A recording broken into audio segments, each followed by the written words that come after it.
अब बताइए कैसा मुकाबला होगा आपका? अंतर्राष्ट्रीय स्तर पर भारत की सभ्यता को प्रतिस्थापित किया जा रहा है, और खाली प्रतिस्थापित नहीं किया जा रहा है, आप देखिए कि सच से सीधा मुकाबला है।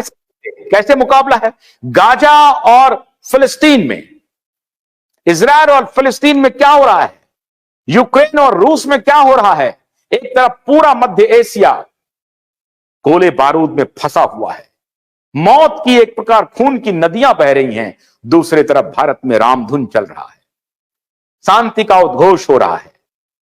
आदर्श, राम के आदर्श को अंतर्राष्ट्रीय स्तर पर ले जाया जा रहा है। जब जब राम की चर्चा होगी तो राम की मर्यादा की चर्चा होगी, उसूलों की चर्चा होगी, सिद्धांत की चर्चा होगी, मानवीय संवेदना की चर्चा होगी, प्रेम की चर्चा होगी, सहिष्णुता की चर्चा होगी, त्याग की चर्चा होगी। ये राम है। राम को जाने बगैर, समझे बगैर किन मूढ़ों के चक्कर में वहां जाने को आपको किसने रोक दिया? मैं हैरान हूं। अगर ये सिंबल ही है, ये सिंबलिज्म भी है, तब भी आप सही मार्ग पर नहीं है। और अगर सत्य में, सच में आपको राम में यकीन है, तब भी सही मार्ग पर नहीं है। मेरा कहना सिर्फ यह है कि अगर आप राजनीति में हैं तो राजनीति के मानदंडों के कम से कम साथ तो चलिए। राजनीति में अगर आप आदर्श मानदंड बनाते हैं तो उसी पर चलते रहिए, आदर्श पर ही चलते रहिए। नहीं चल पा रहे हैं आदर्श पे आप। ये आदर्श नहीं है जो आपने किया, ये आदर्श नहीं है। और मैंने आपको कहा कि आपके कार्यकर्ता निराश हैं, और सारे कार्यकर्ता यही कह रहे हैं कि भले ही वो बीजेपी और आरएसएस का कार्यक्रम होता, लेकिन हमारे नेतृत्व को जाना चाहिए था। आज इस मुद्दे पर कम से कम वो हम सामने में तो होते, फिर भी आप हारते, आपको लाभ नहीं होता। लेकिन अभी तो आप रिंग से ही बाहर हैं, बिल्कुल रिंग से बाहर हैं। ठीक है, आपको लगता है, पॉलिटिकल विजडम आपको कहता है कि हम 15% वोट को इंटैक्ट कर पा रहे हैं, करिए, आपको हमारी शुभकामना। 2 चुनाव निकल गया, तीसरा भी निकलेगा। इस ब्लंडर से समूचा विपक्ष को क्या होना है वो तो नहीं जानते, लेकिन कांग्रेस एक राष्ट्रीय पार्टी अब पूरे रिंग से बाहर है, मैदान में मुकाबले से ही बाहर है। मैच का क्या इंतजाम? 22 जनवरी को मैच भी हो गया, एक प्रकार से ऐसा प्रतीत हो रहा है।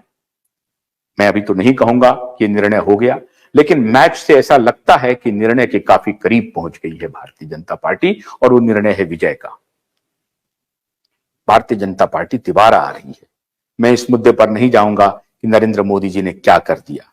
ये आप आकलन कीजिए, जनता से राय शुमारी कीजिए, बात कीजिए, समझिए, हर वर्ग से पूछिए, तो आपको एहसास हो जाएगा कि क्या किया नरेंद्र मोदी ने।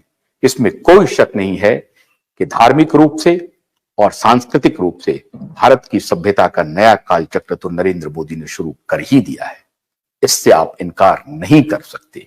जितना जल्दी इस बात को स्वीकार कर लें, आपके लिए लाभकारी होगा, क्योंकि उस वर्ग ने भी स्वीकार किया है जिसके हितैषी आप बने हुए हैं, वो वर्ग भी कबूल कर रहा है। तो झूठ के नैरेटिव में, असत्य के नैरेटिव में, वो जो कुत्सित साहित्य को जिसने पेश किया था, गलत साक्ष्य जिसने पेश किया था, उनके नैरेटिव में मत आइए। जितना जल्दी होता है सत्य का अनुसरण करना शुरू कर दीजिए। मेरे कांग्रेस के आला नेता से यही अपील है, और मैं आपसे अपील करता हूं कि जितना जल्दी इस भारत को एक मजबूत, स्वच्छ, पारदर्शी और स्पष्ट दृष्टि वाला विपक्ष दे सकेंगे, भारत के लिए अच्छा होगा। बहुत बहुत शुक्रिया। आप सबको रामलला के प्राण प्रतिष्ठा की बहुत बहुत शुभकामना। आशुतोष कन्नत दीजिए, नमस्कार।